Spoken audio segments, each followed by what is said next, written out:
Elle yiyeceğim, elimi kirleteceğim, dudağıma yapışacak. Pizza budur abi, rahatlık.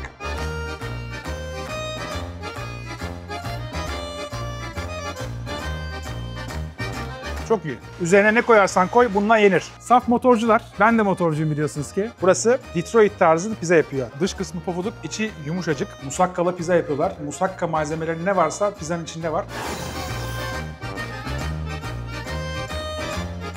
Ben bugün hiç pizza yememiş gibi yiyeceğim, merak etmeyin. Acıktık ya. Vallahi abi işte acıktırır. Tehlikeli şeyler yaşanıyor burada. Kötü kilo aldırıyor. Kötü kilo aldırıyor.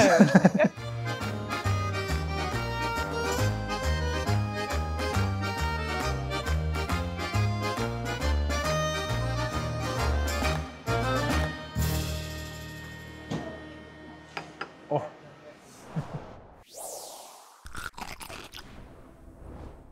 Güzel bir videoyla daha karşınızdayız. Bugün Anadolu yakasındaki 4 farklı pizzacıyı sizlere göstereceğiz. Artık sonbahar geldi.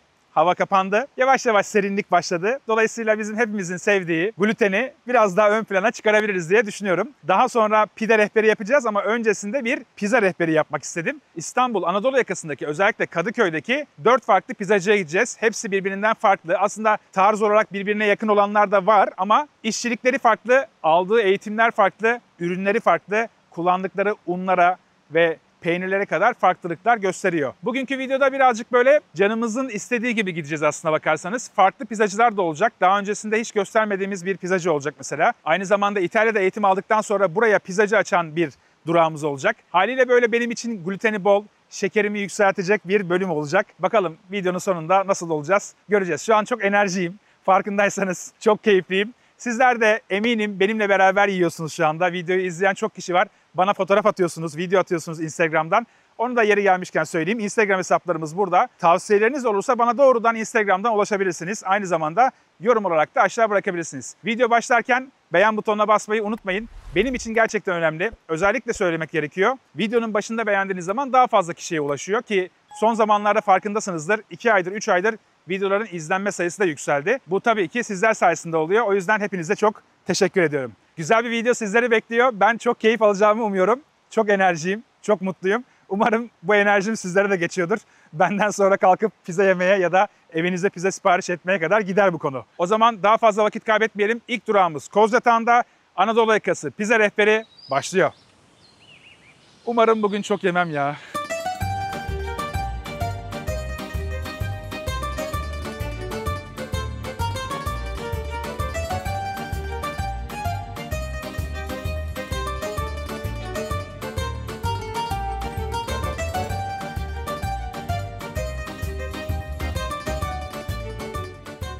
İlk durağımız olan Saporito'ya geldik. Kozyatağı'ndayız. Burası 5 ay önce açılmış olan yeni pizzacılardan bir tanesi. Napoli usulü pizza yapıyorlar. Aslında tam tanımı bu olması gerekiyor. Çünkü hazırladıkları malzeme baştan sona Napoli'deki ürünlerle hazırlanmış oluyor. İşçiliği burada yapılıyor. Pizza fırını bile Napoli'den geliyor. Özellikle belirtmek gerekiyor. Pizzam şimdi fırında pişiyor ama öncesinde güzel bir amuse-bouche'umuz var. Pizza hamurundan yapılan bir kıtır ekmek ve konfi sarımsakla beraber çok iyi bir zeytinyağıyla beraber sunulan bu şekilde bir tabakları var. Ben şöyle startı vereyim. Tadına da böylelikle hamurun bakmış oluruz. Sarımsakla başladık güne. Kokusu buram buram geliyor.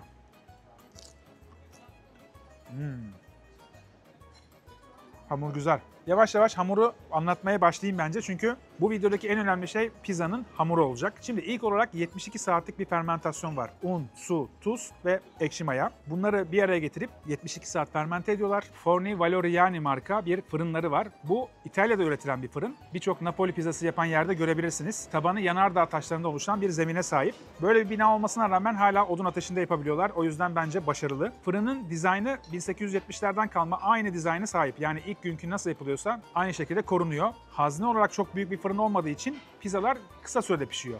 Ortalama olarak 420 derecelerde pişiyor.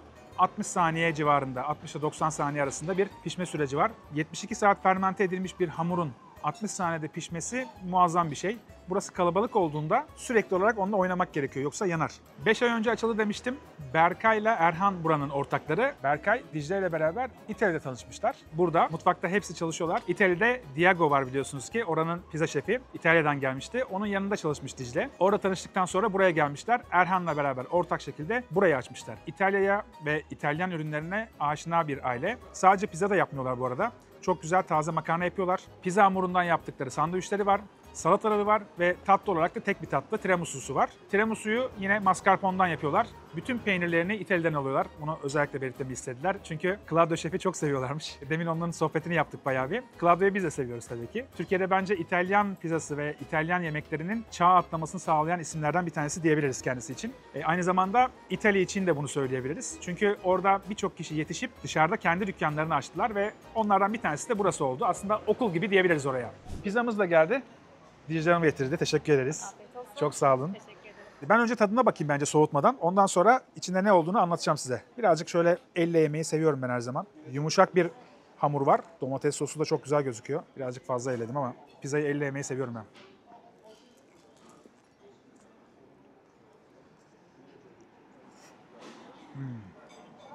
Pizza hamuru çok digestif yani böyle akışkan bir hamur. 72 saat mayalama olduğunu söylemiştim. Domates sos muazzam. La Fiamento marka bir domates sos var. San Marzano domatesi. Bu domates sos aslında piyasadaki birçok domates sostan daha kaliteli. Bazıları sadece bu ürünü tezgahına koyuyor ama farklı domates kullanabiliyor. Burada en pahalı, piyasanın en pahalı domates sosu kullanılıyor. O da İtalya'dan geliyor. Pizza hamuru çift sıfır undan hazırlanıyor. Bu un da yerli bir marka. Ana malzeme hamur, domates sos. Bunlar mutlaka İtalyan olması lazım. Tabii ki üzerindeki peynir de İtalyan peyniri olması lazım. Peynirleri taze olarak İtalya'da yaptırıyorlar demiştim. Ama hamur açılırken biraz da semolina en sonunda böyle altına, zeminine koyuyorlar. O çıtırlığı ve kayganlığı hissediyorsun hamurun altında. Yumuşacık böyle yani yerken rahatsız etmiyor, mideye de oturmuyor. Damağı çok dolduran bir hamur bu arada. Şu zeytinyağıyla bir konfi sarımsağı alsam diye düşündüm ama boş ver. Napoli pizzasının önemli özelliği bu kenarların kabarık olması. Biraz da hafiften böyle küçük kabarıkçıklarla yanması. Bunu yapmak için pizzayı taş fırında pişirdikten sonra yukarı kaldırıyorlar. En son çekmeden önce yukarı yaklaştırıp biraz daha üzerindeki şu siyahlıkları hatta şu pofuduk halini sağlamaya çalışıyorlar ki bence gayet yeterli, güzel. İçinde başka malzemeler de var. Aile çiftliğinden gelen güzel bir füme kaburga var. Kaburgası da zaten çok iyi. En son üzerinde bir parmesan dokunuşu var. Arada rokaları da var. Bence malzeme olarak en doğru pizzalardan bir tanesi. Yani bir hamuru anlamak ve domatesi anlamak istiyorsanız bunu sipariş vermenizde fayda var. Ve tabii ki protein olduğu için, et olduğu için de ayrıca seviyorum ben.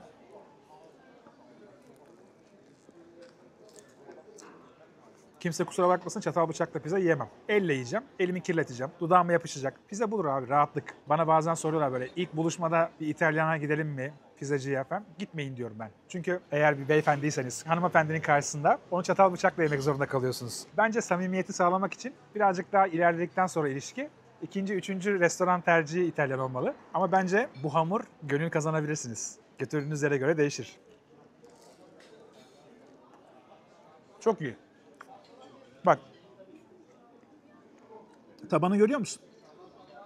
Çok iyi pişmiş. Malzeme dış kısmı pofuduk, içi yumuşacık. Zaten biliyorsunuz Napoli pizzasını katlayıp bir kat daha yaptığın zaman külah haline getiriyorsunuz. İtalya'da böyle yiyorlar. 1850'lerin ortalarında pizza aslında bir fakir yemeği olarak çıkmış olsa da Napoli bu formuna getirmiş. Dolayısıyla Napoli'deki ustalar pizzayı bu şekilde açtıkları için bir coğrafi işaret almışlar. İçeride kullanılan fırın dahil, buradaki domates sosu dahil coğrafi işarete sahip. Bunu Napoli pizzası olarak satan ama aslında bunları sağlamayan birçok yer var. Yani bir kere fırın İtalyan fırını olmalı, kubbeli olmalı, formu belli olmalı, odun ateşi olmalı. Yani odun ateşsiz yapanlar da var, gazlı olarak yapan da var ama bence tat olarak odun ateşi olmalı. Çünkü odunun kokusu buraya hamura siniyor. Odun ateşi her zaman en iyisi. Burada kendi yaptıkları bir acı yağ var. Onu da bir şöyle çok az tadına bakacağım. Biraz fazla koydum ama acıyı seviyoruz malum.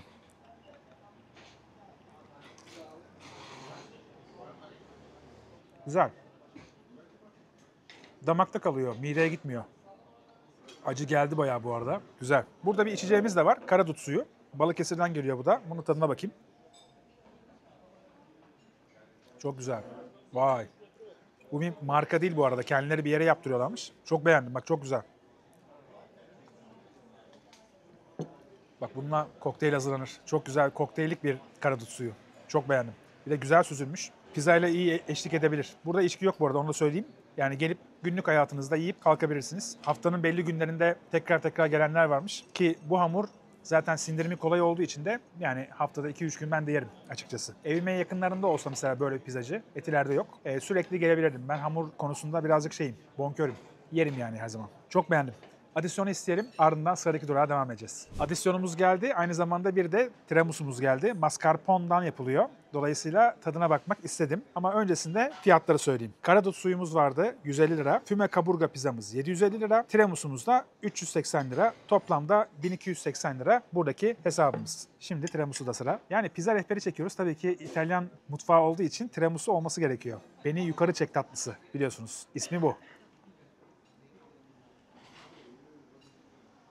Çok başarılı. Hatta gördüğüm kadarıyla vanilya çubuğu taneleri de var. Çok güzel kahveyle ısıtılmış. Çok hafif. Yani bundan 3 tane yerim şu anda. Gider yani. Şeker oranı çok dengeli. Kreması çok güzel. Hakikaten damağı komple kaplayan ve artık bundan sonra benlesin diyen bir tatlı. Güzel bir pizzanın üzerine bu gerçekten iyi bir öneriydi. Bir de yanına bir espresso içeceğim ben. Siz sıradaki durağa gidin. Ben bir de espressomu içeyim. Yetişeceğim size. Merak etmeyin. Bir sonraki durakta görüşürüz.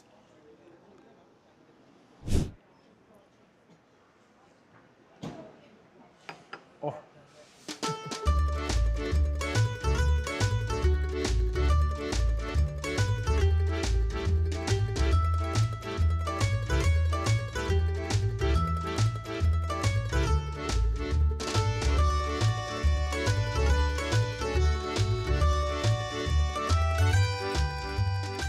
İkinci durağımız olan Fornio Pizza'ya geldik. Burada Baran şefim var. Merhabalar şefim. Merhabalar. Nasılsın? Hoş geldiniz. Teşekkür ederim. Siz nasılsınız? Sağ olun, iyiyim. Eskiden beri aslında tanışıyoruz. Daha doğrusu şöyle tanışıyoruz. Siz beni izliyordunuz, Aynen. ben izlemiyordum ama o kadar şeyiz ki böyle. Tek taraflı tanışıklık. Sanki yıllardır Aynen. tanışıyormuş gibiyiz. Aynen. Ben heyecanlıyım çünkü yine takipçilerim çok fazla önerdi burayı. Bir de özel detaylar verdi. Yani hem buranın hikayesini anlatmak için hem de sizin hikayenizi dinlemek istiyorum. Çünkü siz İtalya'da aslında bu işi. Doğru, Napoli'de. Napoli'de Aynen başladınız. öyle, Napoli'de başladım. Hatta çok sevdiğimiz bir şefimiz var, Murat Şef. Evet. Stüdyo Pizza'nın şefidir. Doğru. Onun çalıştığı restoranda çalıştınız değil mi? Aynen öyle. Ben yaklaşık 2 sene kadar sonra onun restoranına gittim bu eğitimi almak için. Ondan da çok bahsettik. Hatta kendisiyle de bir mesajlaşmamız oldu. Çok sonrasında. güzel. Hikaye nasıl başlıyor? Şimdi yani pizza merakı var ama aslen kendi evinde pizza yaparak başlıyor değil mi? Evet, doğru. Zaten mutfağa çok meraklıyım. Çocukluğumdan beri meraklıyım. Bu pandemiden öncesinde ben müstakil bir eve geçiyorum. Pizza fırını alıyorum. Orada pizza yapmaya başlıyorum. Hikaye böyle başlıyor aslında. Sonrasında iş böyle ciddiye biniyor. Benim zaten mekan açma gibi planım var, merakım var. Pizza ile birlikte bu ikisi buluşuyor aslında. Evet. Sonra ben Napoli'ye gitmeye karar veriyorum. Diyorum ki daha iyisini yapayım. Hani bunun en iyisi nerede yapılır? Napoli'de. Lenotizia, Enzo Coccia çok ünlü de bir şeftir İtalya'da. Kendisinin restoranında eğitim almaya başlıyor. Bildiğim kadarıyla 50 Top 50'de her zaman listenin Aynen. en başlarında Aynen var öyle, değil mi? aynen öyle. Her sene en baştalar. O yüzden gitmek isteyen varsa mutlaka Napoli'de Evet, tavsiye yemesi ederiz. lazım. Çok iyidir gerçekten. Kesinlikle. Peki ne tarz pizza yapıyorsunuz? Şimdi Napoli tarzı ama Evet. biraz daha yenilikçi bir pizza. Biraz daha yenilikçi aslında bu şöyle contemporary pizza veya Neapolitan pizza olarak geçiyor. Yani yenilikçi Napolitan pizza. Napolitan pizzadan türeyen ama biraz daha farklılıklar katılan bir pizza. Farklı mayalama yönteminden kaynaklanıyor. Sonrasında içine zeytinyağı eklenmesinden kaynaklanıyor ama tabii hepsinin bir sebebi var. Ben Biga yöntemiyle Biga. mayalıyorum. Farklı 3 tane mayalama yöntemi var. Doğrudur. Biga var, Polish var. Aynen öyle. Bir de direkt mayalama. Direkt mayalama. Napoli, yani daha doğrusu Napoli'de kullanılan direkt mayalama yöntemi. Direkt yaş mayayı ekledikleri yöntem. 24 saat orada mayalanır pizza. Dolayısıyla kabarması biraz daha azdır. Biraz daha böyle sakız kıvamında olan bir pizzadır. Çiğnenmesi gereken bir pizzadır. Bizimki biraz daha ben çıtırlık katsın diye içine zeytinyağı ekliyorum. Biraz daha normalde çift sıfır, double zero olarak kullanılan una eklenti bir un da ekliyorum. Eklentinin sebebi de aslında protein oranını yükseltmek, biraz daha çıtırlığını arttırmak için. O unun ismi neydi? Bu da Hatap, Hatap. diye bir markanın ekmek unu. Marketlerde bulamayacakları tüketicilerin bir un. Fabrikadan direkt üreticilerin aldığı bir un. Çok seviyorum sonucunu. Çok beğeniyorum. Çok güzel. Peki fermentasyon, demin sohbet ediyoruz. Ben Amerika'da özellikle 4-5 gün veya işte Amsterdam'da yediğim pizzacılarda 4-5 gün mayalamayı duydum ama Evet. burada 4 gün mayalama var değil mi? Yani Evet, 4 gün Türkiye'de ilk mayalıyoruz. defa duyuyorum. 4 gün Aynen. bir pizza hamurunu mayalamak farklı bir Şöyle yöntem. 4 gün mayalamanın şöyle bir dezavantajı oluyor. Hamurun kullanılabilirliği süresi azalıyor. Yani Yani siz o hamuru 3 gün kullanacaksanız bu şekilde 2 güne veya 1 güne düşüyor. Çünkü kontrol edilmesi zorlaşmaya başlıyor. Kendini Evet. çok fazla bırakıyor. Ama o hamurda en lezzetli hamur oluyor. Ya çok fazla yer yapmıyor. Mesela bizim sabah gittiğimiz yer 72 saat mayalama yapıyordu. Yani gene onlar da uzun süre yapıyor ama senin yöntemin farklı. Evet. Ekşi mayayı 24 saat Aynen. mayalama yapıyorsun. Aynen. Onu bir de doğru zamanda alman gerekiyor. Aynen öyle. Sonra diğer bütün malzemeleri birleştirip Evet. 3 günde soğuk 3 günde fermentasyon. hamurda soğuk fermente oluyor. Kimyager Süreç tam gibi bir olarak şeysin böyle. şu anda. Estağfurullah ama severek yapıyorum. Evet. Dolayısıyla çok zevkli benim için. Çok güzel. Peki buraya geldikleri zaman insanlar özellikle ne yemeliler? Yani şimdi menüde birçok şey var tabii ki ama az sonra deneyeceğimiz Aynen, bir konuştuk. pizzamız var. Evet. Soğanlı bir pizza. Aynen. Karamelize soğanlı bir pizza. Aynen öyle. Ya menüyü oluştururken neye aslında birazcık daha dikkat ettin? Özellikle Menüyü oluştururken aslında şunu düşündüm ben.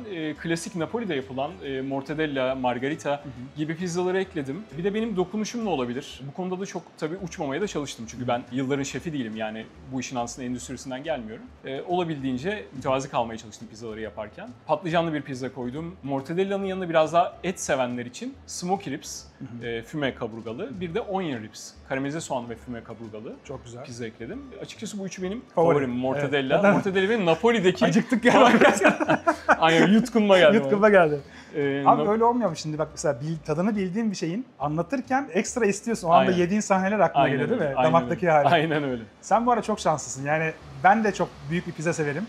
Evde pizza yapmayı çok isterdim ama hakikaten bunun eğitimini de almak istiyorum ilerleyen Evet. zamanda ama meşakkatli bir iş aslında. Tabii meşhur. Sen şimdi diyorsun ki mesela 4 gün önce fermentasyon başladı. Yarınki de yine 4 gün önce olmuş oluyor. Yani enteresan bir sistem. Evet. İyi oturmuş. bir planlama gerekiyor bunun Evet. için. Günleri şaşırtmamalı. Yani siz perşembe günleri bir hamur yapıyorsanız o hep perşembe yapılması gerekiyor. O zaman limitli adette yapıyorsun, doğru mu? Tabii, limitli yani adette yapıyorum. bugün işte 4 gün önce yaptığın mayalamadaki miktar neyse, kaç tane hamur çıkıyorsa Aynen. o hamuru satıp bitiriyorsun. Şöyle aynen öyle. Elinizde hamur kalmadı ama sizin hazırlamış olduğunuz biga, yani yaklaşık hatırlıyorum 50 tane hamur içinse onu değiştiremiyorsunuz. 50'de kalıyor. 50 tane yapmak zorundasınız. Çok güzel. Ha, az da kalamıyorsun. Az da kalamazsınız. Vay arkadaş ya. Ve şöyle söyleyeyim, biz bunu daha önce konuşmadık. 60 pizzalık hamur hazırlıyorum. Her gün. Aynen öyle. 60 hamurluk pizza için benim her pizzamın her hamur topunun gramajı 265 gram. Ve ben bütün bu 60 pizza için 6 gram maya kullanıyorum sadece. Ya aslında Toplama işin için. sırrı oradan geliyor, toplama için. Yani ben o mayayı çoğaltıyorum. Doğal yolla çoğaltıyorum. Soğuk fermentasyonla çoğaltıyorum.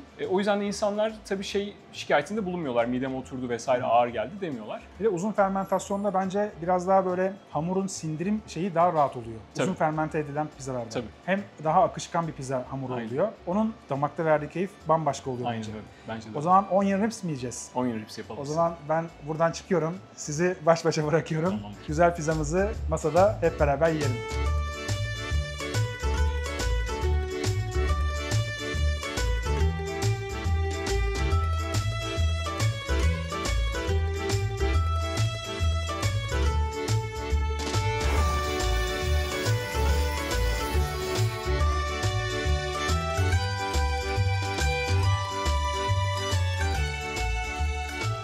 Günün ikinci pizzasında makaslar konuşmaya başlıyor. Şimdi burada birazcık daha demin Baran Şef anlattı. Farklı bir pizza yiyeceğiz. Pizzayı hazırlarken bir sıralaması var. Öncelikle hamur açılıyor. Hamuru açtıktan sonra içine 3 çeşit peynir koyuluyor. Scamorza, fior di latte yani mozzarella ve parmesan. Üzerine de karamelize edilmiş beyaz soğan geliyor. Bu şekilde fırına giriyor. Fırın 500 dereceye yakın, yani 450-500 derece arasında ve ortalama olarak da 2-3 dakika arasında duruyor. Aslında baktığınız zaman normale göre biraz daha fazla duruyor. Pizza piştikten sonra dışarı çıkarılıyor. Üzerine ardasandan alınan bir füme kaburga geliyor. Bu kaburgayı da pürmüzle yakıyorlar. Mesela bu sistemi çok fazla yerde görmedim. Pürmüzle yaktığınız zaman yağı birazcık daha dağılıyor aslında. Pizzanın içine işlemiş oluyor ki şu anda gördüğüm kadarıyla üzerinde böyle daha yağlı gözüküyor. Normal kuru bir fümeye göre. Üzerine topping olarak ricotta, en sonunda da parmesan koyuluyor. İtalya'da birçok yerde pizza yiyenler bilir. Pepperoncini isminde 2 tane böyle biber turşumuzu da buraya koyuyorlar. Bunu bence abartmamak gerekiyor. İsterseniz daha fazla verirler ama 2 tane tadında. Bu da böyle asiditesi biraz yüksek.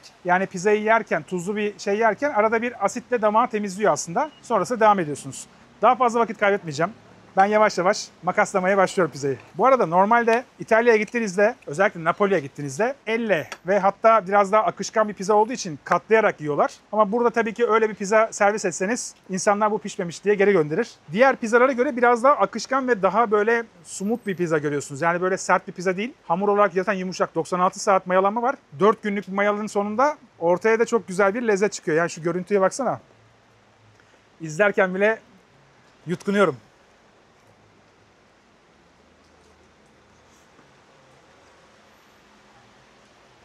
Çok iyi. Fazla iyi. Ricotta'nın böyle damağa tane tane geldiğini hissediyorsunuz. Soğan muazzam geliyor. Karamelize edilmiş soğanı ben çok seviyorum. Normal şartlarda karamelize soğanı genellikle böyle et yemeklerine yakıştırıyoruz ama pizzada da bence tadı çok değiştiriyor. Soğanın tadıyla ricotta'nın tadı birbirine girmiş vaziyette. Ve hamur yok gibi bir şey. Sindirimi çok kolay. Çok yumuşak bir hamur. Bir daha tadına bakayım.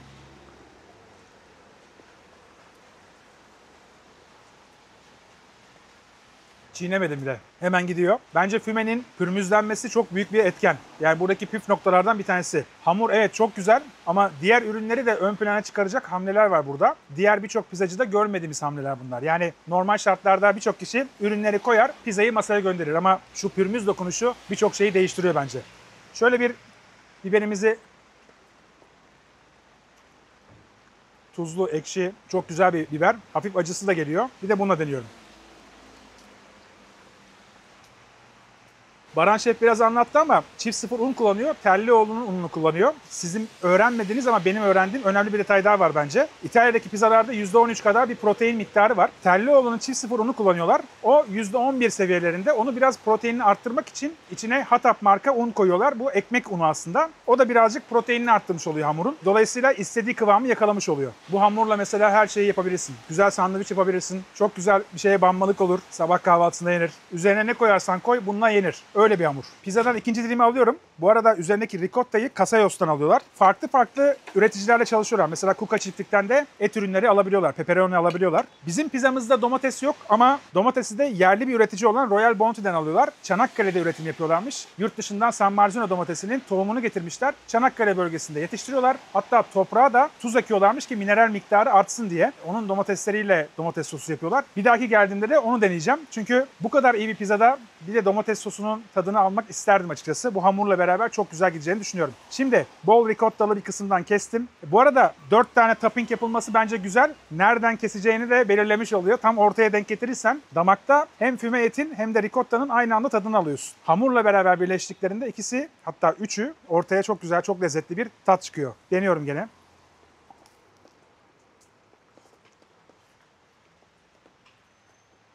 Soğanı unuttum. Soğan arkadan o kadar güzel geldi ki. Yani tamamlıyor birbirini. Beyaz bolognese soslu bir makarna hissiyatı da veriyor aslında. Bir yaz pizzası yiyormuş hissiyatım var. Dönemsel olarak pizzalar da değişiyor. Onu da söylemek lazım. Farklı sebzeler mevsime göre değiştikçe pizzalarda kullanmaya başlıyorlar. Yani siz geldiğinizde farklı bir pizza yiyebilirsiniz. Mevsimin pizzasını yiyebilirsiniz.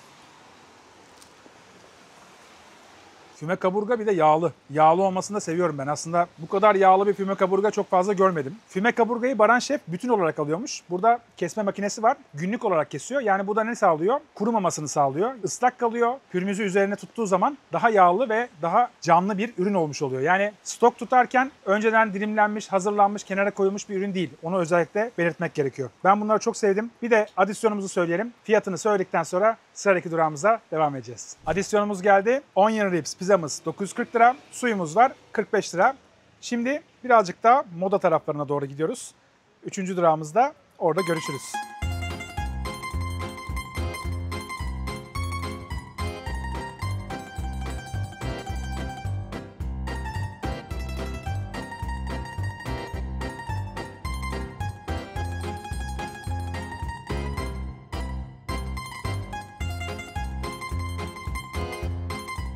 Üçüncü durağımız için Yel Değirmeni'ne geldik. Burak ve Onur'la beraberiz. GG Pizza'dayız. Buraya aslında benim hatam. Çok önceden gelmem lazımdı. Hatta ortak bir arkadaşımız var. Evet. Kadıköy Motor Kadir. Kadir'e selamlar olsun. Selamlar olsun. Siz de bir 15 yıldır tanıyorsunuz değil mi herhalde? Ha? Tamam. Bayağı eski. Evet. Saf motorcular. Ben de motorcuyum biliyorsunuz ki. Motosiklete binmeyi çok seviyoruz. Ortak noktalarımızın en başında Kadir geliyor. Kadir bana çok önceden söylemişti ama bugüne gelmek kısmet oldu. Pizza bölümü olacağı zaman mutlaka gelmem lazımdı. Nasılsınız, iyi misiniz? Şükürler olsun iyiyiz abi. Hoş geldiniz tekrar. Hoş bulduk, iyiyiz. Güzel pizza yiyeceğiz. Ben bugün hiç pizza yememiş gibi yiyeceğim, merak etmeyin. Ne yapıyorsunuz, nasıl ediyorsunuz? Hikaye nasıl başladı? Biraz ondan başlayalım. Seni konuşturayım birazcık ha. Evet. Şimdi biz burada 18 Ocak'ta ilk servise başladık. Ben çok kasılıyorum abi. Bu işte ya burada.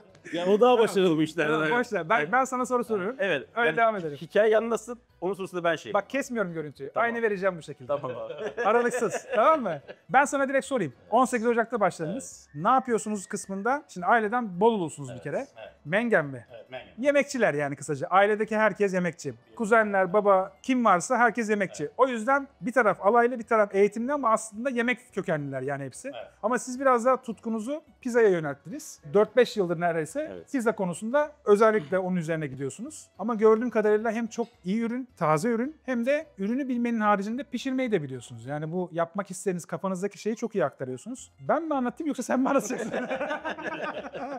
Şimdi başlangıç ne zaman oldu? 18 Ocak ama daha öncesinde siz bir food truck yapmıştınız. Evet, bir karavan içerisinde mobil pizza mutfağı tasarladık. Çok fazla etkinliklere, pop-up'lara gittik. Kaz Dağları'na falan gittik demiştin. Ya evet, bir Kuzey Ege maceramız oldu bir. Çok Tamamen güzel. keyfi abimle beraber Bir şey yaptığımız soracağım. bir şey. Pizza yapıp satıp aynı zamanda gezdiniz mi? Ya hem gezdik hem yedik. Güzel, keyifli bir zaman oldu. Onu derdi neymiş peki sorsana. Yani oturup da bir dükkan açıp dert sahibi olmak ne dermiş yani? Gezsenize boş ver ya. Ya o hikaye de şöyle oldu. Artık çok fazla talep olduğu zaman. Evet. Mobil değil de belli başlı yeriniz Sabit bir yer olsun. olsun diye. Bir de bizim Yel Değirmeni böyle hala mahalle ruhunu, o komşuculuğu hala burada sakladığı için dedik ki abimle bu dükkanı görünce dedi ki birader bu dükkanı biz tutmamalıyız. Çok güzel köşe dükkan Evet. tutmuşlar. Hakikaten yeri muazzam. Her yönden, dört yol ağzında her yerden görüyorsun. Çok şanslısınız. Bir de küçük bir dükkan olması daha şirin kılıyor bence burayı. Çok şık yapmışsınız bu arada. Tebrik ediyorum. Kaç çeşit pizza var şu anda menüde ve değişiyor herhalde değil mi bunlar? Şöyle öndeki durumumuz 18 Ocak'tan itibaren menü şu an 4. revizede. Pazar manav değiştiği sürece sürekli bizim buradaki ürünlerimiz sürekli revize görüyor. Burada bizim iş paylaşımımız da abim genelde menünün içerikleridir, çeşitliğidir. Aynı zamanda nasıl birbirlerini meşler o konuda çok başarılı. Reçete ondan çıkıyor. Evet, onu sonrasındaki aşamada benim tezgah uyarlamam. Buradaki ekibimize bunu göstermem. Çünkü gerçekten arka planda burada çalışan üretimde 3 kişi, bizle beraber 5 kişilik bir mutfak ekibimiz var. 4 kişilik bir servis ekibimiz var. Ya 18 metrekare bir dükkan için İddialı. iyi bir sayı. O yüzden hem bizi bu dinç tutuyor. Menünün sürekli bu şekilde revize olup değişmesi. Yeni yer açılıyor ama. Yani. Evet. Yeni yerimiz şu anda sözleşme aşamasında ama bir ay içerisinde muhtemelen moda şubemiz açılacak. Orada uzun soluklu oturumlar olacak. Geniş masalar olacak. Orada içki servisi de olacak. Evet, yani muhtemelen orada da içki servisi olacak. Nitelikli birkaç tane şarap servis edeceğiz orada. Çünkü buranın handikapı şöyle oluyor. Küçük bir dükkan olduğu için 4 kişilik 5 kişilik gruplara biz burada cevap veremiyoruz. Evet. Aynı zamanda şimdi yan tarafta bir yere başladık. Orada yine Gigi'nin kış oturumu olacak. Biraz daha orada rahatlayacağız. Yani buradan çıktın mı 10 metre sonra. Evet, ya 10 adım sonra diğer dükkanda aslında daha rahat size bir oturum olacak ama yine bizim istediğimiz kuverler, masa sayıları burada mümkün olmadığı için hızlı bir şekilde Mado şubesini yapacağız. Onur peki şimdi sen pizzayı hazırlıyorsun. Evet. Hamur hazırlıyorsun. Nasıl bir hamur kullanıyorsun? Yani unu ve mayalaması nasıl yapılıyor? Abi bunda biz Telloğlu markasını tercih ediyoruz. Klasiklerden şu an neredeyse piyasanın %80'i %90'ı Telloğlu üstünlüğü. Doğru. Hem bizim Mert Beylerle olan yakın temasımız, onları çok seviyor olmamız ve beraber de birçok işbirliği yapmış olmamızdan ötürü de ve sektörün de en iyilerinden biri olduklarından ötürü biz Telloğlu'nu tercih ediyoruz. Yani bildiğiniz üzere Tico Çiğ 0 Evet. un. Yani protein değeri %10, %11'in üstünde klasik bir Napolitan pizza reçetesi için uygun olan nitelikte bu un. Biz bunu kullanıyoruz. Un, su, Evet. tuz, maya. Çok klasik bir Napolitan hamur reçetesini uyguluyoruz ve bugün UNESCO tarafından korunmuş olan reçeteyi olduğu birebir aynısını uyguluyoruz. Şimdi bir önceki durakta bahsetmiştik. Farklı bir mayalama usulü vardı. Sizin mayalama usulünüz aslında tam klasik Napolitan tarzı. Evet. Yani şimdi genelde 3 çeşit mayalama oluyor. İşte biga, polish ve otoliz dedikleri 3 çeşit. Sirke otoliz. Biz otoliz yapıyoruz. Otolizde de normal gramajlarda hamur yoğrulduktan sonra hamur teknesinde yaklaşık bir saat dinlenir. Sonrasında bezeleme işlemi olur. Bezeleme artık kaç gramdan bezelecek? Biz 270 gramdan hamurumuzu bezeliyoruz. Bezeledikten sonra kasetlere koyuluyor. Bu şekilde yaz veya kış olarak metot değişebiliyor. Yazın atıyorum 8 saat sıcaklığında kalıyor. Kışın bazen bir gece kadar da kalabiliyor. O biraz aslında hem ısıyla hem de nemle ilgili. hem onun Yani hamurun hazır olması lazım. Evet, ya burada biraz aslında ustanın da gözle hamuru sürekli kontrol ederek aslında biraz zanaat işi burada başlıyor. Doğru. Hani hamuru ne kadar sabit reçete de olsa sizin burada biraz o hamuru gözünüzde yaparken ederken hiçbir şekilde ayrılmamanız gerekir başından. Doğru. Çünkü birçok farklı fazla etken oluyor bu hamurun şeklinin veya mayanın sürecinde.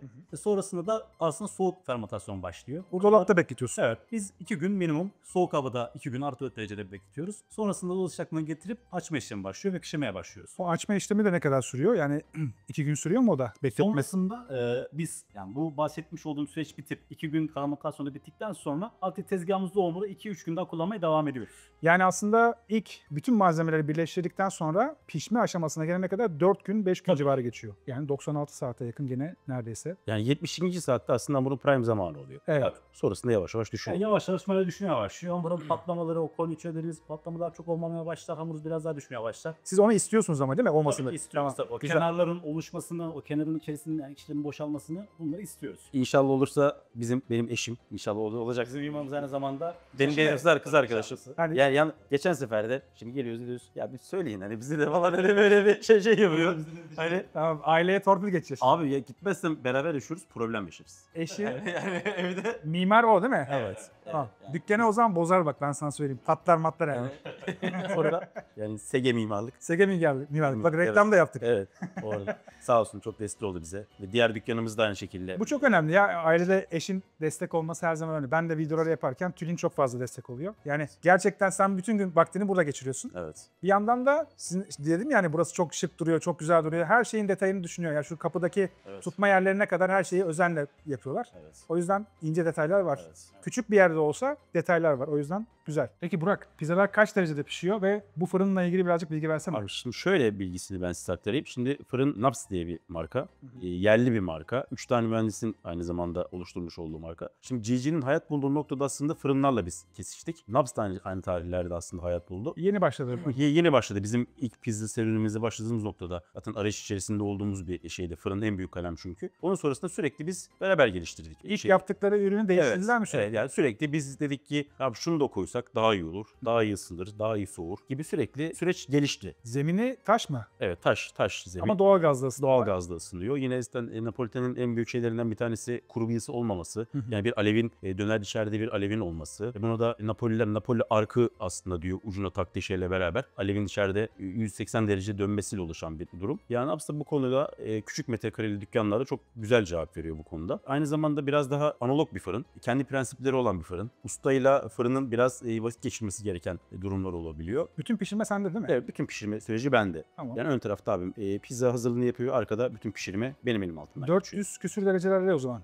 Evet yani ortalama 380-400 derece arasında aslında verim alınıyor. Yani taban sıcaklığından bahsediyorum. Çünkü döner bir ateş olduğu için zaten üst tarafların ısısı çok daha yüksek Daha farklı. oluyor. Tabii. Yani ilk 15 saniye aslında tabanın pişmesi, diğer 15 veya 20 saniyede aslında küreğin üzerinde sürekli döndürmeyle pizzanın üst tarafını aslında pişirmeyle. En sonunda da yukarı kaldırıyorsun. Evet yukarı kaldırıyorsun. Üst tarafını birazcık daha yakıyorsun gözenekleri. evet. Güzel. 90 saniye civarı mı Evet pişiyor? maksimum 90 saniyede dışarıda kalıyor pizza. Çok güzel. En sevdiğim pizza ya. Hızlı sipariş, hızlı servis. Çok güzel. Peki ne yiyeceğiz? Bugün abi şaşlık pizza yapacağım Tamam. size. Şaşlık pizza bizim dükkandaki en çok sattığımız ve en ikonik ürünlerimizden bir tanesi. Et severlerin de en büyük tercihi. Yani dükkanı açtığımız günden beridir en çok sattığımız ürünlerden bir tanesi. Klasik bir şaşlık kebabının aslında pizzaya yorumlanmış hali kendisi. Enteresan. Şöyle şaşlık pizzanın biraz metodundan bahsedeyim nasıl yaptığımızdan. Pizzamızı açtıktan sonra tabanında bir siyah sarımsaklı sosumuz var. Bunun içerisinde labne, krema ve siyah sarımsak püresiyle bunu yapıyoruz. Üzerine fior di latte inek sütünden yapılan bir mozzarella peyniri geliyor. Markası ne? Markası Caseos. Caseos. Çorum'da yapılan bir firma, yerli bir firma bu da. Bütün peynir gruplarımız da bizim oradan geliyor. Mozzarella'mız da oradan geliyor. Mozzarella peynirinin üzerine geliyor. Sonrasında mor soğanlar geliyor. Şaşlık eti geliyor. Şaşlık klasik bir kebap marinasyonu nasılsa içerisine zeytinyağı, krema ve soya sosu var marinasyonunda. Güzel. Bir gün önceden marine oluyor. Etler ince ince dilimlendikten sonra yaprak yapıldıktan sonra marine sandığı bekliyor. Fırına girip artık pişme süreci başlıyor. Çıktıktan sonra da içerisinde bizim taze otrili sosumuz var. Kişniş bazlı, kişniş, maydanoz, Zuk mu? sarımsak, zuk dediğimiz Yemen bazlı bir sos. İşte köy biberi, kişniş, sarımsak ve maydanoz bazlı bir sos kendisi. Sonrasında taze maydanoz, limon kabuğu ve sumak geliyor. Limon kabuğundan bir freshlik, sumaktan ekşilik. Kişnişte genelde daha çok balıkla tercih edilse de Doğru. ette de çok güzel uyumu oluyor. Ben çok seviyorum bu şekilde kişniş kullanmayı. Böyle bir yorum bir pizza kendisi. Bence bu pizzayı dışarıda hiçbir yerde yiyemezsiniz. Çünkü malzeme bazında tamamen sizin yaratıcılığınızı konuşturduğunuz bir ürün. Klasik bir pizza yemek istemiyorsanız, burada farklı bir şeyler yemek istiyorsanız doğru adreslerden biri. Çünkü menüde gördüğüm kadarıyla farklı ürünlerle çok fazla pizza yapıyorsunuz. Meyveli pizzalar da var mesela. Evet ya bizim sadece margarita, pepperoni ve 4 peynirli bunlar sadece olduğu gibi klasik bırakıyoruz. Bunun dışında imza pizzalarımız var, yorum pizzalarımız var. İmza pizzalarımızda bunlar tabii mevsimsel olarak değişiyor ama şu an güncel menüde devam eden işte şaşlık var, musakka var. Musakka'da klasik anam babam musakka yemeğinin pizzaya yorumlanmış hali. Müthiş. Ondan sonra karides, kadayıf var. Kadayıfı hep zaten biliriz. İşte karides sarılır, kızartılır. Çok birbiriyle de yakışır. Biz Evet. bunu ne yapıyoruz? İşte klasik bir tabanında sarımsak, acı biber, maydanoz kullanıyoruz. Karides üstünde. Çıktıktan sonra bir crust doku vermesi için üstüne kullanıyoruz. Bu da bizim imza pizzamız. Bunun dışında tantuni var. Tamam. Bu tamamen %100 bezelye proteininden yapmış olduğumuz, yine veganların tercih edeceği Ben yutkunuyorum. bir Fark ettim. içerik. Sanki açım gibi yutkunuyorum abi. Neden böyle oluyor bende? He? Vallahi abi işte acıktırır. Acıktırır. Acıktırır. Şimdi ben menüye baktım. Gerçekten bu tarzda özel yapılan bir pizzanın bu fiyatta olması beni şaşırtıyor. Marka ismi vereyim. Yani bir Domino's'tan pizza yeseniz belki aynı parayı ödersiniz. Öyle fiyatlar. Bunu da aslında az önce konuştuğumuz zaman Onur'la Burak'ta abi bu pizza ya dedi. İnsanlar yesin doysun diye yapıyoruz biz bunu dedi. Önemli bir konu değil mi? Ben olaya şey olarak bakıyorum abi. Pizza dediği şey çok demokrat bir yemektir. Hani 7'den 70'e herkesin sevdiği. Bunun zaten çıkış amacı budur yani. Napoli'de şurada burada bu ucuz yolda insanların karnını doyurduğu bir öğün aslında bu. Hani Evet. bunu bu kadar çok abartıp yani 800 liralar, 1000 liralar, 1500 liralar bana çok uçuk bir rakam gibi geliyor ki gidip ben de bunu yemeyi çok tercih etmem. Çünkü gerçekten insanlar çok zor para kazanıyorsun. Günümüzde artık yemek ciddi bir maliyet olduğu için. Bunların biz ne yapıyoruz? Evet şimdi ya restorançılıkta belli çarpanlar vardır. Bir ürün yazarsınız. 3 çarpan satarsınız bunu. Tabii ki belli cost ve maliyetler yapılabiliyor. Ama biz bunu atıyorum kazancımızdan daha feragat ederek de insanların herkesin. Çünkü atıyorum bize öğrenci de geliyor. Çok daha durumu iyi olan biri de geliyor. Şimdi ben istiyorum ki herkese aynı servisi, hizmeti verebileyim. Bir de şey eklemek istedim bununla ilgili. Şimdi bizim çok fazla böyle işte brezzola'dır, işte mortadella'dır, şarküteri gruplarında sadece pepperoni kullanıyoruz. Bir de aynı zamanda yani bağlantılarımız gerçekten çok iyi. Yani uzun yıllardır mutfak sektörünün içerisinde olduğumuz için o yüzden alımlarımız da ona göre çok Daha uygun fiyatlı ve daha yani bence şimdi pepperoni Kuka Çiftlik'ten kullanıyoruz. Gerçekten Türkiye'de iyi bir firma, kesinlikle kuka iyi, çiftlik. iyi bir besici. Coğrafi işaretli kuzu kullanıyorlar mesela. Onlar yetiştiriciliğini de yapıyorlar. O yüzden çok değerliler. O tarz firmaların olması gerekiyor. Ben çok seviyorum. Yıllardır kullanıyorum. Özellikle pandemi zamanı evde bir şeyler yapmak istediğimde onlardan alıyorum. Çok iyiler bu konuda. Şu anda işte babaları rahmetli olduktan sonra Deniz ve Ekin şu anda şey yapıyor. Biz Deniz Hanım'la çok birebir temastayız. Sağ olsun bize uygun. Mesela abim onda özellikle bir baharatı istediği zaman onu ekleyebiliyor. Onun içerisinde şu an anason koyduruyoruz. Anason tohumu koyduruyoruz. O çok keyifli oluyor. O yüzden Enteresan mesela. yani Deniz Hanım bu konuda gayet başarılı. Ya fiyat ister istemez bu bağlantılardan sebep insanlar biraz daha şey yapıyor. Ve ürünü biz doğru tedarik alıp doğru bir şekilde işlediğimiz için de ister istemez kostumuz biraz daha aşağı iniyor. Çok güzel. Siz haftanın her gün çalışıyor musunuz? Sadece pazartesi günü kapalıyız. Tamam. Pazartesi bir gün buluşalım hep beraber motora binelim. Sizde Vespa var değil mi? Evet. Ben de bir tane Vespa kiralarım belki o gün. Hep beraber bir tur yapalım. Ayarlarız abi. Ayarlarız. Bir tane daha var bizde ayarlarız. Kadir'den ayarlarız ya. Tamam biz bir motor turu da yapacağız ayrıca. Bunu da söylemiş olalım. Şimdi motor da insanı yemeğe teşvik eden bir şey ya. O yüzden seviyorum. Yıllardır biz motoru almamın en büyük sebeplerinden biri bir yere böyle daha rahat gideyim. Hafta sonu arkadaşlarımla gideyim. Yemek yiyeyim geri geleyim. Yani gerçekten günün sonunda olay yemeğe çıkıyor. Ama Onur abi biz iyi süreriz yani. Bizim rotamız geçen yaz Bodrum'dan döndük. Şaka yapıyorsun. Tabii. Yani 11 saat akşam 7'de çıktı. Sabah 5.30'da falan şeydeydik. Osman Gazi'deydik. Vespa ile yapıyorsun. Tabii Vespa. Ben 150'lik Lex 150 ile bunu yaptım. Bana soranlar diyor ki sen manyaksın diyor. Yani 150 cc motor 11 saat yol gelinir mi diye soruyorlar. Ben de finalde motoru yakacaktım zaten. Hani o ayrı bir konu. 11 saat sürünce tabii iş biraz artık böyle keyiften de şeyden çıkıyor. Tabii o popo birazcık düzleşiyor. Tabii. Yani yalan yok. Artık yani abi şeydi. Ya biraz yan oturuyorum, biraz sağ oturuyorum, biraz sol oturuyorum falan. Yol bitsin diye de gitmek istiyorum. Sadece benzinden benzine. Çünkü 150 kilometrede bir benzin bitiyor. Tabii. Daha çok sıkıştırıyorum ki motoru. Yani o kadar da gidebilen fazla. Tabii böyle bir şeyimiz var. Ben yurt dışına gitmiştim motorla. Gerçekten farklı oluyor. Uzun yol yapmak daha farklı. İnsanı boşaltıyor, kafasını boşaltıyor direkt. Terapi tamamen. Terapi, aynen. Ben o zaman yakın zamanda bir terapiye sizle beraber çıkarım ya. Ama öncesinde pizzanızı yiyeceğim. Tabii. O zaman size kolay gelsin. Ben geçiyorum oraya. Tamam.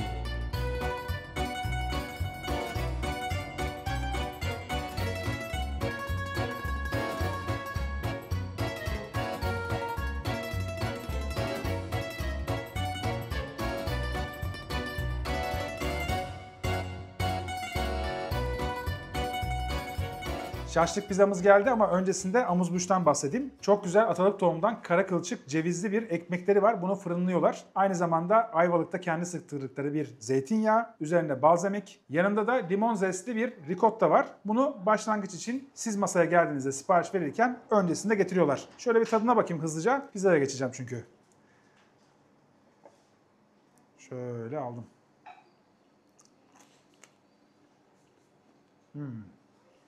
Zeytinyağı çok güzel. Ricotta da güzel ama sırf zeytinyağı batırayım bir. Dur. Balzamikle beraber. Güzel. Şimdi Yine makas zamanı. Bu arada bugün farklı makasları da göstermiş olduk. Bu klasik bir Napoli pizzası tarzı. Yani şu kenarlar ve yapma usulüyle bir Napoli pizzası olduğunu anlayabilirsiniz. Ben şimdi makasla giriş yapıyorum. Bu arada hamur bugün yediklerim içinde en böyle çıtır çıtır olanı. Hatta şöyle bir sesi gelir mi? Bakayım bir. Bakayım. Kenarları ekstra böyle çıtır çıtır. Ben bunu seviyorum pizzada. Her zaman hatırlatmamı yapayım. Pizza elle yenir. Tadına bakıyorum.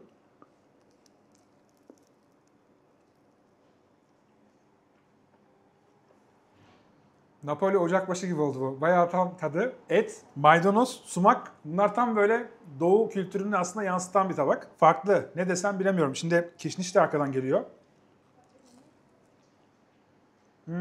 Bak çok farklı. Bugüne kadar almadığım bir tat. Bir kere çok fazla etli pizza yemiyorum ben günlük hayatımda ama bence hep böyle soğuk şarküteri ürünleriyle pizzalar yiyorduk. Dana tranç kullanıyorlar. Biraz yağsız bir ürün ama nihayetinde içine krema giriyor, soya giriyor. Onu da beklettikleri için bir gün yumuşamış bir et. Ondan bahsedebilirim. Pizzanın hamuruyla böyle çok enteresan bir uyum içinde. Yani yumuşak bir et yiyorsun, güzel bir peynir yiyorsun, soğanı, sumağı, maydanozu tam böyle kebapçı pizzası gibi oluyor. Çok enteresan bir tat. Yani sevdiğin tatlar bir arada ama pizza yiyorsun. Bir makas daha gider.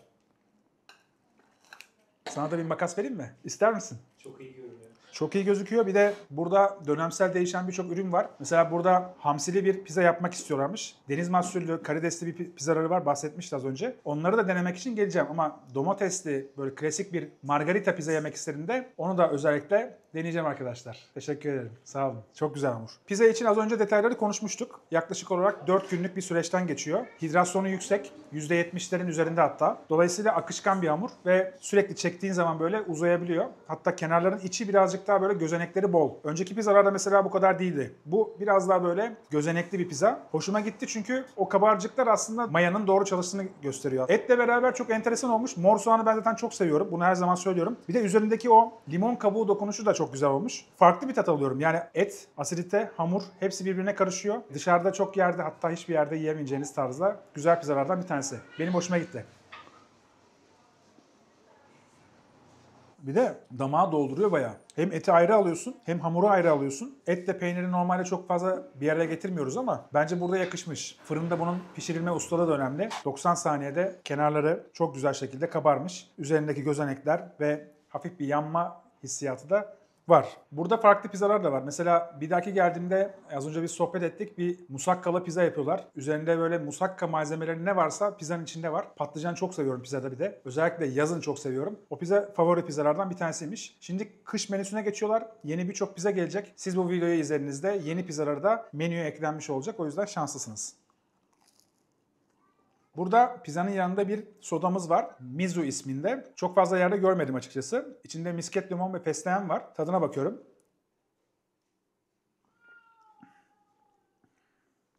Güzel.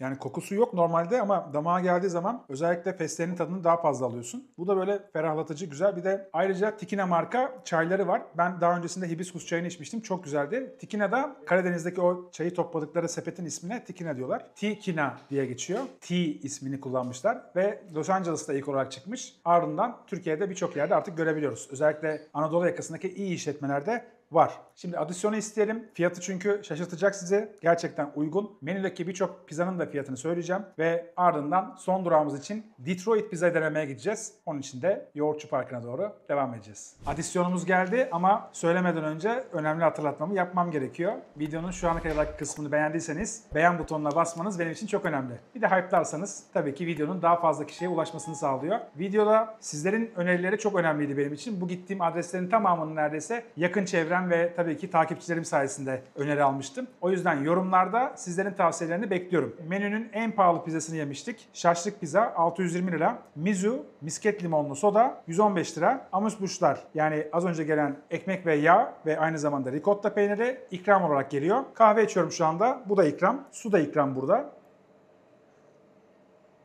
Bence Onu da değerlendirmek lazım. Yani yemekten sonra bir kahve içmek istediniz, ücret almıyorlar. Menüden birkaç tane pizzanın fiyatını söyleyeyim bence size. Bir de farklı pizzalar var. Menüden çıkacaklar var ama yine de söyleyeyim. Mesela isli midye var 580 lira. Tantuni var 540 lira. Ballı armut var 520 lira. Margarita 420 lira. En uygun fiyatlı pizza o. Pepperoni pizza 540 lira. Mantarlı pizza 580 lira. Ortalama aslında 500 lira seviyesinden başlıyor ve 580'e kadar gidiyor fiyatlar. Yani dışarıda birçok yerde 800-900 bandına çıkan pizzalar var. Dolayısıyla bu pizza hem uygun kalıyor, bu kadar niş bir şey yapıyorlar, hem el yapımı hem de buraya gelmişken yemeğinizi yedikten sonra bir kahvenizi içip oturup arkadaşınızla sohbet etme imkanınız var. O da güzel bir şey. Sudan da ücret almıyorlar. Bence değerlendirebilirsiniz. Güzel bir menü olmuş. Yeni menü de yakın zamanda geliyor. Siz geldiğiniz zaman yeni menüye geçmiş olurlar. Başlangıçlardan bahsetmedim size ama çok güzel burrata şeftali, domates mozzarella, sezar salata, çiğ enginar kabak salatası gibi ürünler var. Onları da değerlendirebilirsiniz. Tatlı tiramisumuz varmış. Güzel mascarpone kremasından yapıyorlar. Onu daha sonra deneyeceğim artık. O kadar fazla yemeyeyim. Sıradaki durakta Detroit Pizza'da görüşürüz.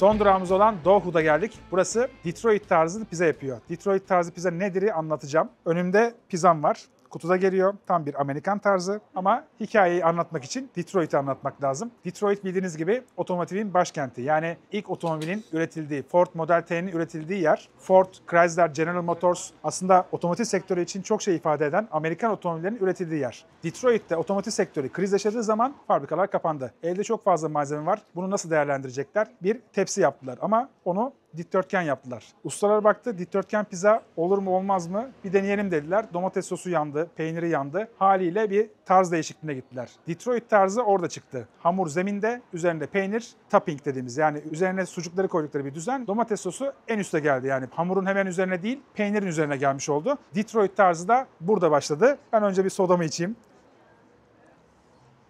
Saat 8 oldu. Burası öğlen 12'den gece 12'ye kadar açık. O yüzden son durağa bırakmıştım. Pizzamızı da şöyle dışarıya doğru çıkarıyorum. Şimdi dikdörtgen pizza çok fazla alışık olduğumuz bir pizza tarzı değil. Genellikle biz bugünkü görmüş olduğunuz yuvarlak tarzı, Napoli tarzındaki pizzalara alışkınız veya Roma tarzına alışkınız. Bu Amerika'da özellikle dilim pizzacılığı başlatan pizzalardan bir tanesi. Ufak bir tadına bakayım, ardından size anlatmaya devam edeceğim. Bu şekilde 48 saat fermentasyonlu bir hamur. Yaklaşık olarak %7 yağ oranına sahip, yani çok aşırı yağlı değil. %70'in üzerinde bir hidrasyona sahip, yani aslında akışkan bir hamur. Dolayısıyla bunu bir kalıp halinde pişirmek gerekiyor ki dağılmasın. Üzerine bir peynir dokunuşu, pişme yöntemi de biraz farklı. Bunu bir tadına bakayım, ardından anlatacağım size.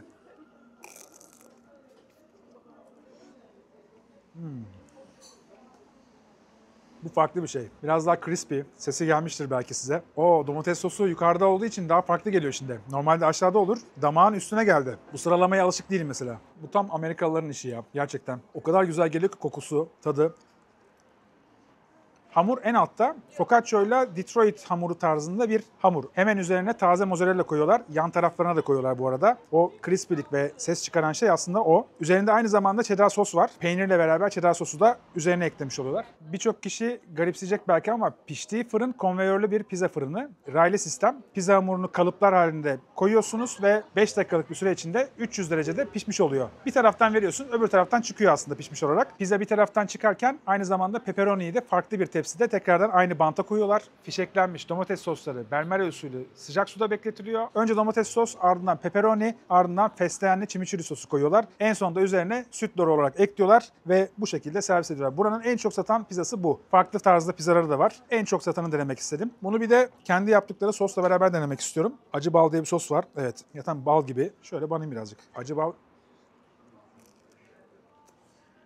Güzel. Bu pizzanın bir de güzelliği şu. Paketi al, parka git. Yanında rahat rahat ye. Hakikaten öyle bir pizza. Tadını çok güzel veriyor. Pepperoni tadını ayrı alabiliyorum bu arada. Çok lezzetli bir pepperoni. Hikaye de aslında burada şöyle başlıyor. Breki'yi biliyorsunuz hemen yakında. Şu anda Yoğurtçu Parkı'nın yanındayız. Breki'nin sahibi Can. Buranın şefi, kurucu ortağı ve aynı zamanda şefi Buse ile beraber bir fikir ortaya atıyorlar. Böyle bir şey yapalım, Detroit pizza yapalım diye. Mayıs ayında burayı açmış oldular ve açılış da gerçekten çok ihtişamlı olmuştu. O günden sonra böyle farklı organizasyonlara da pizza götürdüler. Organizasyonlarda bulundular. Özellikle basketbolla birleştiriyorlar çok fazla. Konseptleri başlarken burada basketbol konseptini üstlenmişlerdi. Şimdi bu kadar beklemesine rağmen diğer parçanın bakalım ısırdığım zaman sesi çıkacak mı? Beklemesine rağmen güzel. Bak alt tarafını görüyor musun? Yanlarına da peynir koymaları kenarların çok daha böyle karamelize olmasını, daha çıtır olmasını sağlıyor. Güzel, hoşuma gitti. Farklı tarzda. Yani bugün yediğimiz diğer pizzalardan çok daha farklı. Bu biraz daha böyle akşam üzeri eve giderken yemek yapmak istemiyorum pizzası. Yani al, ye, devam et tarzında. Hoşuma gitti. Bir de tatlıları var. Hem fıstıklı hem brown butter'lı yani yanık tereyağlı bir de çikolatalı bir cookie'leri var. Onu böyle küçük küçük kopararak yiyorsun. O da güzel. Gelmişken bununla beraber onu da değerlendirebilirsiniz. Buse Şef de geldi yanımıza. Nasılsın? Bu doğru. İyiyim sizler. Hayatınıza İyiyim ben de. sağlık. Şimdi acı bal var, ranch Ranch sos var. sosumuz var. Bu doğru. Bu biraz daha sıvı bir sos galiba değil mi? Pizza dilimlerimiz büyük olduğu için bunları içine Dökerek mi daha yapıyorsun? üstüne dressing gibi koyduğunuz zaman evet daha rahat ederken yediğimizi keşfettik. Biraz kişi kendinden işi bilir gibi işler yapıyoruz. Yemekten hoşlanan birisi tabii ki Öyle. biraz da damağına düşkün oluyor. Ben bunu çok kenara döktüm ama ya. Dur. Bir de tavsiye ettiğimiz aynı lezzeti yemekten sıkıldığınızda pepperoninin üstüne lütfen acı bal dökün. Farklı yerleri uyarıyor ve size bir daha ikinci bölümde farklı bir pepperoni yedirtiyor açıkçası. Kaç çeşit sos var? 8 çeşit sos olması lazım. Oo. Bunların içinde böyle acı peanut gibi böyle farklılar da var. Biraz ne yapabiliyoruz? Hani pizza yapıyoruz ama bunun üstüne biz ne koyalım da? Çünkü insanlar genelde aynı yemekten biz daha çok sıkılıyoruz. Evet. Ve bunun üstüne farklılaştıralım, çeşitlendirelim. Nasıl şaşırtırız? Damak özellikle nasıl şaşırır? Ya da biz içeride yaparken bunu koyduk ama tuttu dediğimiz şeyleri burada da deniyoruz açıkçası. Aslında damağına hoş gelen, beğendiğin şeyleri tekrardan Servis menüye ediyoruz, koyabiliyorsun, evet, servis evet. ediyorsun. Bu doğru. Peki bu en çok giden pizzalardan bir en tanesi. çok giden. Yani markayı tanımak isterseniz domates soslu pizzalarda pepperoni öneriyoruz vejeteryan değilseniz. Neler yiyebilirler başka? Bir çiksimiz var, tavuklumuz var. O biraz böyle uzak doğuya göz kırpan çeşnilerle Acılı, oluyor. ekşili mi? Acılı, yer fıstıklı böyle zencefilli bir modelde. Melanzane var, patlıcanı uğurlayacağız ama Çok severim. vejeteryan sevenler için parmesanlı, patlıcanlı çeşitler var. Çok dümdüz beyaz pizza olarak mushroom veriyoruz, mantarlıdan veriyoruz. O da sadece böyle yaban ve toprak tadını almanız için olan bir şey. 8 çeşit pizza var. Bir de böyle aylık elemanlarımız var. Aylık Çok eleman? tutulduğu zaman Farklı erikli farklı. bir pizzamız var mesela. Birkaç haftaya onu uğurlayacağız. Erikli pizzamız var.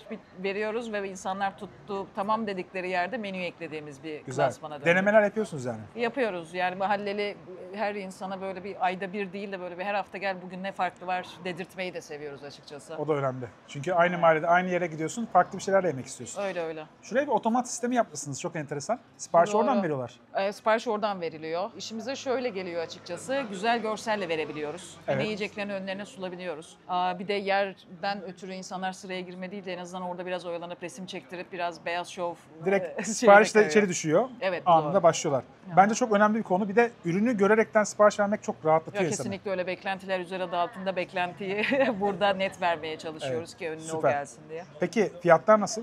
Fiyatlar siz bizlerden daha çok yiyorsunuz açıkçası. Biz genelde içeride yaptığımız için sadece Ama satın Detroit pizza alışı hiç biliyoruz. yemedim ki yani şimdi. Normalde hayatımda ilk defa Detroit pizza yiyorum. Hı hı. Amerika'da yedim aslında da burada ilk defa yiyorum yani. Evet, şef. Türkiye'de Fiyatlar şöyle, aldığım tepkilerden korkutulacak düzeyde değiliz. Biraz Tamam. hızlı ayak uzatmaya ve merhaba demeye uygun bir model oluşturmaya çalışıyoruz ki az çok farklılığı her yere yayabilelim diye. Onun için böyle yedim ama bakalım öbür ay maaş yatınca klasmanında değiliz açıkçası. süper. Ben en sonunda söyleyeceğim o zaman. Adisyonu en son belirteceğim. Geldikleri zaman bir de cookie yesinler diye söyledim ben özellikle. Bir de cookie'miz var yani bazen çirkinleşebiliyoruz tatlı anlamında bunu yaptık Çok güzel gerçekten söyledin. evet. Sıcak cookie'miz vardır efendim. Yanında milkshake ya da mac and cheese'ine Bir de çok şeyi gibi söylemek şeylerimiz lazım. de Şimdi var. Can'la beraber ortaklığım var. Doğru. Breki'den gelen bir tatlı düşkünlüğü var bir de. Doğru. Oradan bir Göz kırpıyoruz göz evet evet. kırpıyorlar. Aynen. O yüzden tehlikeli şeyler yaşanıyor burada. Kötü kilo aldırıyoruz. Kötü kilo aldırıyoruz. Peki çok teşekkür Biz ederim. teşekkür çok sağ ol. ederiz ya, çok Konuşuruz samimiydi, gene. sağ olun. Ben şunu bir de acı balla denemek istiyorum ama dediği gibi batırmak yerine üzerine dökmek daha mantıklı. Şu şekilde artık her lokmada acı bal gelecek. Zaten damlamaya başladı. Allah. Bir de bu en crispy yeri.